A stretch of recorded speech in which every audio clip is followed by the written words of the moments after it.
High, আমি Sanjay. Learning আর প্রোগ্রামিংয়ে আপনাদের স্বাগতম।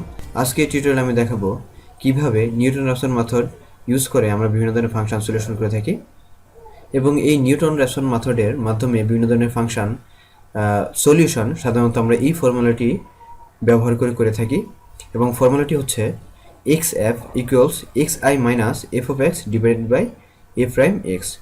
অর্থাৎ এখানে xf মানে হচ্ছে ফাইনাল ভ্যালু এবং xi মানে হচ্ছে ইনিশিয়াল ভ্যালু, যে ভ্যালুটি দেওয়া থাকবে, এবং xf হচ্ছে আমাদের ফাংশন, অর্থাৎ যে ফাংশনটি ইউজ করে আমরা ক্যালকুলেশন করব, এবং a প্রাইম x হচ্ছে এই ফাংশনটির ফার্স্ট ডেরিভেটিভ। তো এখানে আমি একটি প্রবলেম দেখতে পাচ্ছি। প্রবলেমটি হচ্ছে solve x square minus twice x minus 2 equals 0 by Newton Raphson method and initial value হচ্ছে 3। অর্থাৎ এই প্রবলেমটি আমি একটি টেবিলের মাধ্যমে সলিউশন করে রেখেছি এবং এই নিউটন-র্যাপসন মেথড মূলত একটি ইটারেটিভ মেথড এবং সেই ইটারেশনটিকে আমি রেখেছি টেবিলের একদম ফার্স্ট কলামে। দেন সেকেন্ড কলামে রয়েছে xi অর্থাৎ ইনিশিয়াল ভ্যালু, দেন আমার ফাংশন, দেন হচ্ছে ফাংশনের ডেরিভেটিভ, দেন হচ্ছে ফর্মুলাটি, অর্থাৎ যেই ফর্মুলাটি ইউজ করে আমরা ক্যালকুলেশন করব। তো এখানে একটি বিষয় না বলি নয়, সেটি হচ্ছে এই ইটারেশন কতক্ষণ পর্যন্ত চলবে। তো আমরা জানি নিউটন-র্যাপসন মেথডে ইটারেশন ততক্ষণ পর্যন্ত চলবে যতক্ষণ পর্যন্ত লাস্ট ইটারেশনের ইনিশিয়াল ভ্যালুর সঙ্গে তার পূর্বের ইটারেশনের ইনিশিয়াল ভ্যালু মিলে যাবে। অর্থাৎ যেখানে এই দুটো ইনিশিয়াল ভ্যালু অ্যাপ্রক্সিমেটলি মিলে যাবে সেখানেই এই ইটারেশনটি স্টপ হয়ে যাবে। তো এখানে আমি যখন প্রবলেমটি সলিউশন করেছি তখন আমি এখানে দেখতে পেয়েছি যে ফোর্থ যে ইটারেশন সেখানে এসে আমার ইনিশিয়াল ভ্যালুটা হয়েছে 2.73205 এবং থার্ড ইটারেশনের ইনিশিয়াল ভ্যালুটি ছিল 2.732। তখন আমাদের এই দুটো ভ্যালু অর্থাৎ থার্ড ডেসিমাল প্লেসেস পর্যন্ত মিলে গেছে, অর্থাৎ অ্যাপ্রক্সিমেটলি মিলে গেছে। সেজন্য আমার এখানে ফোর্থ ইটারেশনে এসে আমার ইটারেশনটি স্টপ হয়ে গেছে।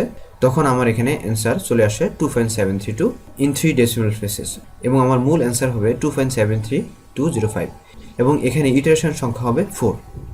এখন এই প্রবলেমটি আমি আজকে আর প্রোগ্রামিংয়ের মাধ্যমে সলিউশন করব। তো তার জন্য আমি আমার আর কনসোলে চলে যাই এবং এখানে আমি আর এডিটরে আমি আমার ফাংশনটি তৈরি করি এবং ধরুন আমার ফাংশনের নাম হচ্ছে নিউটন-র্যাপসন মেথড, দেন ফাংশন, দেন হচ্ছে ইনপুট x, দেন এখানে হবে আমার স্টেটমেন্ট এবং স্টেটমেন্টের শুরুতেই আমার ফাংশনটি, এবং ফাংশনটি হচ্ছে f of x, এটা ফার্স্ট ব্র্যাকেটের মধ্যে নিয়ে নেই, এবং আমার ফাংশনটি ছিল x square minus 2 into x minus 2।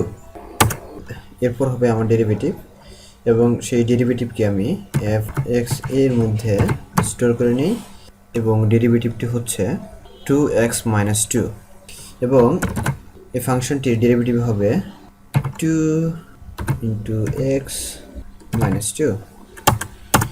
এরপর আমার ফর্মুলাটি হচ্ছে x মানে হচ্ছে ফাইনাল ভ্যালু, দেন হচ্ছে x এবং আমি x কে ধরে নিলাম আমার initial value, then minus f of x divided by f of x a। এটা হচ্ছে আমার ফর্মুলা।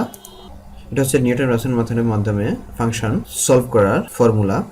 দেন এখানে আমি নিয়ে নিই ইটারেশন ইকুয়ালস 1, অর্থাৎ আমি ইটারেশন 1 থেকে শুরু করব এবং এখানে আমি একটি লুপ ব্যবহার করব এবং লুপটি হচ্ছে হোয়াইল লুপ, দেন ফার্স্ট ব্র্যাকেট এবং এর মধ্যে হবে কন্ডিশন এবং এখানে হবে আমার স্টেটমেন্ট।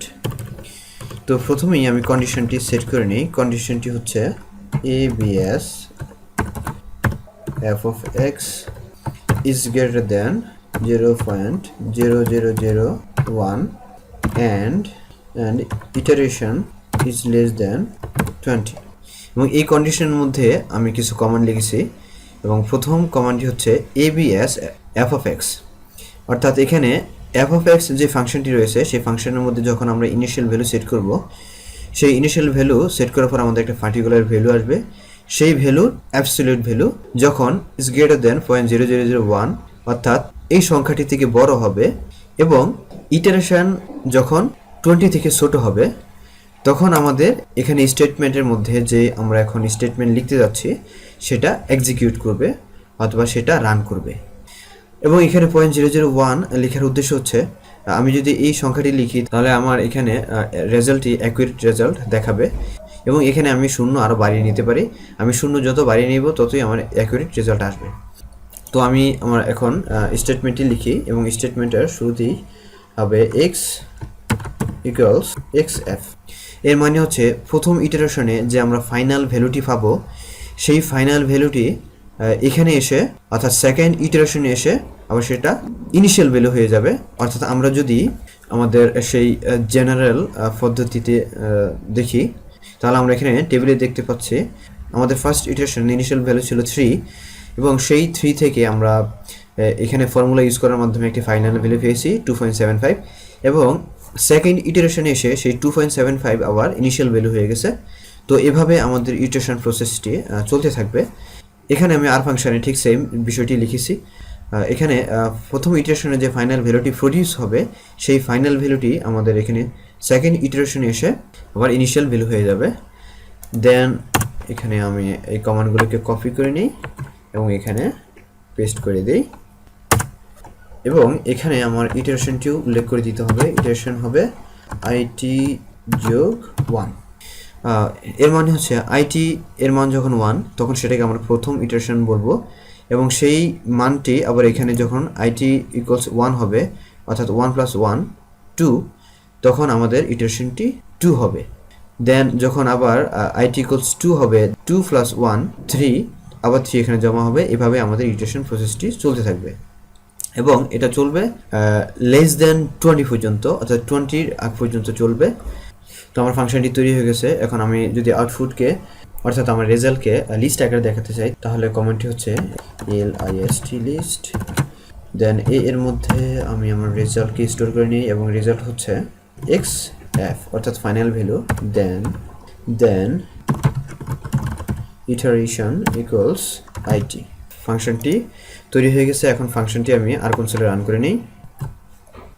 সাকসেসফুলি রান হয়ে গেছে। এখন আমি টেস্ট করব nrm এবং আমি টেস্ট করব 3 ভ্যালুর জন্য অর্থাৎ আমার ইনিশিয়াল ভ্যালু যদি 3 হয় তাহলে আমার রেজাল্ট কি আসবে সেটা আমি এখন দেখব। হ্যাঁ, তাহলে এখানে আমার রেজাল্ট হচ্ছে 2.732051 এবং ইটারেশন সংখ্যা হবে 4। অর্থাৎ আমার এখানে আমি যে আগে ক্যালকুলেশনটি করেছি তার সঙ্গে মিলে গেছে। আমার ফোর্থ ইটারেশন সংখ্যা ছিল 4টি এবং রেজাল্ট ছিল 2.73205। তো এইভাবে আমরা বিভিন্ন ধরনের ফাংশন নিউটন রেফসন মেথড এর মাধ্যমে সলিউশন করতে পারি। তো এই ছিল আজকে টিউটোরিয়ালটি দেখার জন্য সবাইকে ধন্যবাদ এবং নেক্সট টিউটোরিয়াল দেখার আমন্ত্রণ জানিয়ে এখানেই শেষ করছি।